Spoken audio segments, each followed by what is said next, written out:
Une interview perdue révèle pourquoi Lana Turner détestait réellement Katharine Hepburn. Lana Turner, née Julia Jean Turner le 8 février 1921 à Wallace, dans l'Idaho, était l'une des actrices les plus emblématiques et glamour de l'âge d'or d'Hollywood. Dès ses premières années, la vie de Turner a été remplie à la fois d'épreuves et d'un destin extraordinaire. Son père, John Virgil Turner, était un mineur aux moyens financiers limités, tandis que sa mère, Mildred Francia Cowan, travaillait dur pour faire vivre la famille. La tragédie a frappé l'enfance de Lana lorsque son père a été assassiné lors d'un vol, laissant la famille dévastée et forçant sa mère à chercher de meilleures opportunités. Elles ont finalement déménagé en Californie, un déménagement qui allait changer le cours de la vie de Lana à jamais. L'ascension de Turner vers la célébrité a longtemps été décrite comme la quintessence d'un conte de fées hollywoodien. À seulement 16 ans, elle a été découverte alors qu'elle sirotait un soda au Top Hat Café à Los Angeles. Sa beauté saisissante a attiré l'attention de William Wilkerson, éditeur du Hollywood Reporter, qui a vu en elle un potentiel de star grâce à son élégance juvénile. Cette rencontre fortuite l'a rapidement mise en contact avec des dirigeants de studio et, peu de temps après, elle a signé avec MGM, le studio où elle passera les années les plus importantes de sa carrière. Son surnom, Sweater Girl, est apparu après son rôle révélateur dans They Won't Forget en 1937, où son apparition dans un pull moulant a électrisé le public et l'a imposé comme un symbole de l'attrait juvénile. Au fur et à mesure que la carrière de Turner s'épanouissait, elle est rapidement passée de rôles d'ingénue à des personnages dramatiques complexes. Tout au long des années 1940 et 1950, elle a joué dans une variété de films qui ont mis en valeur non seulement sa beauté à couper le souffle, mais aussi son talent d'actrice sérieuse. Parmi ses films notables, on peut citer Johnny Eager, 1941, Le facteur sonne toujours deux fois, 1946, et Les Ensorcelés, 1952. Chaque performance a renforcé sa réputation à la fois de sirène de l'écran et d'interprète capable de tenir tête aux plus grands acteurs d'Hollywood. Sa carrière a atteint un autre sommet avec Peyton Place, 1957, qui lui a valu une nomination aux Oscars dans la catégorie meilleure actrice. La capacité de Turner à mêler glamour et profondeur émotionnelle a fait d'elle une véritable star qui a perduré à travers des décennies de tendances hollywoodiennes changeantes. Au-delà de son succès à l'écran, la vie personnelle de Lana Turner était souvent aussi dramatique que les rôles qu'elle incarnait. Elle s'est mariée 8 fois avec 7 hommes différents, dont le chef d'orchestre Artie Shaw et l'acteur Lex Barker, mais aucun de ces mariages n'a duré.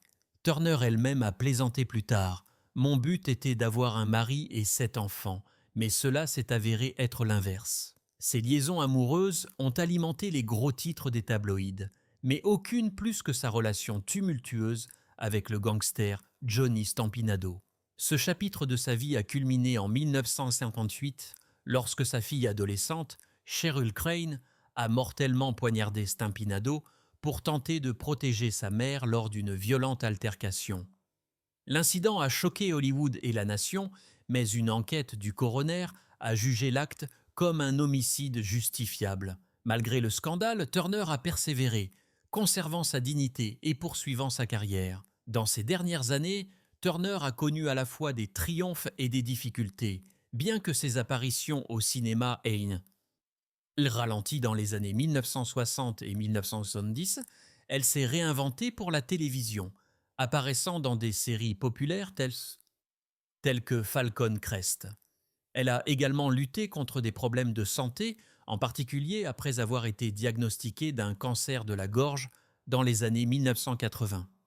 Malgré les défis, Turner a continué à apparaître en public, toujours avec son élégance légendaire, prouvant sa résilience et sa détermination à rester une figure d'inspiration.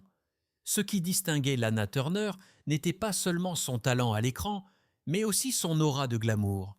Elle incarnait l'idéal hollywoodien. Ses cheveux blonds platine, ses robes époustouflantes et sa présence imposante ont fait d'elle la quintessence d'une star de cinéma. Elle est devenue une icône de la mode, les femmes de toute l'Amérique imitant ses coiffures, son maquillage et son sens du style. Les photographes l'adoraient et les magazines la mettaient constamment en couverture. Pourtant, derrière cette image éblouissante, Lana était aussi une femme de courage, qui a surmonté des peines de cœur personnelles, des difficultés financières et des problèmes de santé. Lorsqu'une interview oubliée de Lana Turner a récemment refait surface, elle a jeté une nouvelle lumière sur l'une des rivalités les plus murmurées d'Hollywood, sa profonde aversion pour Katharine Hepburn. Turner, habituellement diplomate lorsqu'il s'agissait de parler de ses pairs, a choqué beaucoup de gens en parlant franchement des raisons pour lesquelles elle n'a jamais apprécié Hepburn, révélant des insécurités, des affrontements professionnels et des affronts personnels qui ont persisté pendant des décennies.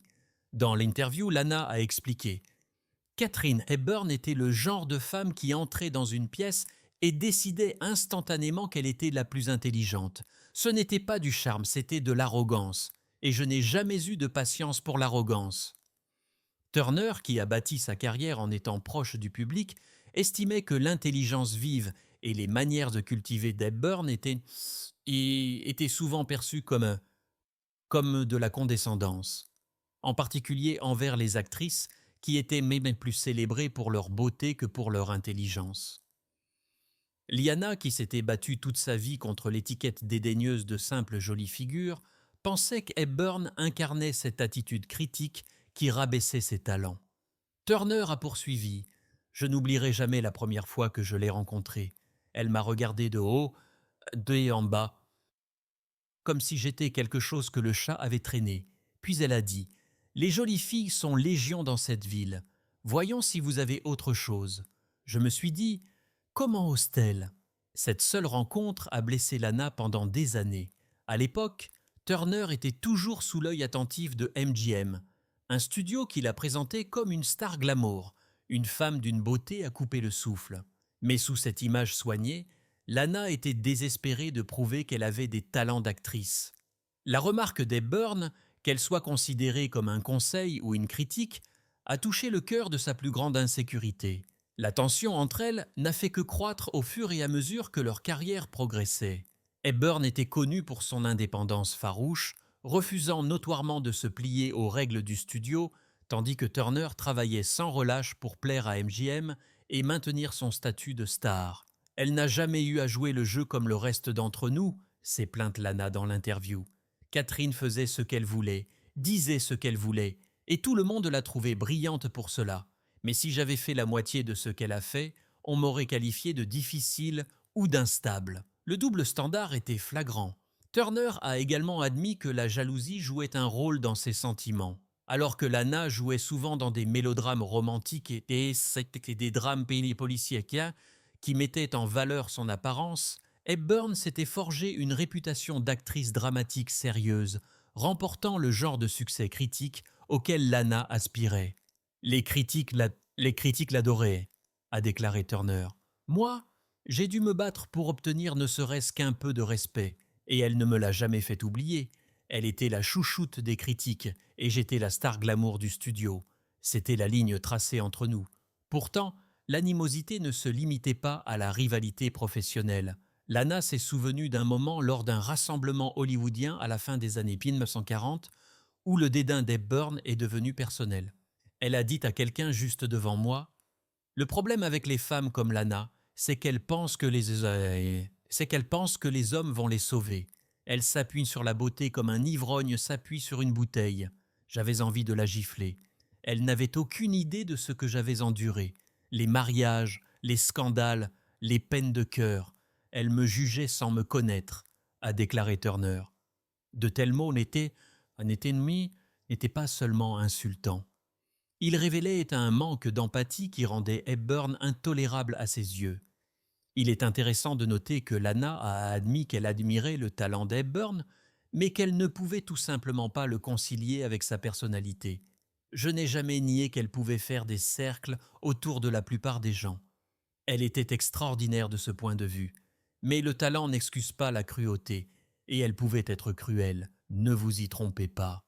Pour Turner, Hepburn représentait tout ce qu'elle détestait dans l'élite d'Hollywood, froide, critique et favorisée par les critiques d'une manière que Lana n'a jamais ressentie. L'interview perdue dresse finalement un portrait saisissant de deux femmes qui symbolisaient différents aspects d'Hollywood, aspects d'Hollywood. Turner était la star glamour fabriquée par le studio qui vivait et mourait par l'opinion publique, tandis que Hepburn était la rebelle farouchement indépendante qui définissait sa propre voie. Leur personnalité, leurs valeurs et leur carrière semblaient destinées à s'affronter. En conclusion, Lana a déclaré « Certains diront peut-être que j'étais jalouse, et ils ont peut-être raison. Mais ce que je ressentais pour Catherine n'était pas seulement de la jalousie. C'était de l'aversion pure et simple. Elle ne m'a jamais témoigné de gentillesse, ne m'a jamais témoigné de respect, et je ne lui ai jamais pardonné. » L'interview redécouverte n'offre pas seulement un scandale. Elle révèle également l'honnêteté brute d'une femme qui a vécu sous les feux aveuglants d'Hollywood, éternellement comparée à ses pairs, éternellement jugée selon des normes impossibles.